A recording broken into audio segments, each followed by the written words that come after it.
Inihain naman sa Office of the Ombudsman ang reklamong katiwalian laban kay Senador Francis Chis Escudero dahil sa umano'y systematic irregularities at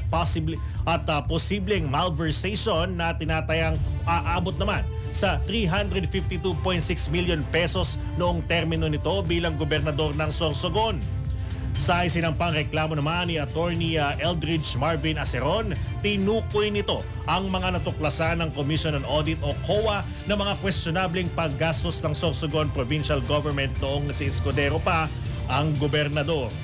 Bukod naman kay Escudero, isinama rin ng mga respondent ng ilang ulit na paglabag sa Anti-Graft and Corrupt Practices Act, kasong technical malversion, frauds against public treasury at falsification of public documents ng revised penal code ang mga miyembro ng Bids and Awards Committee at Provincial Treasurer ng Sorsogon.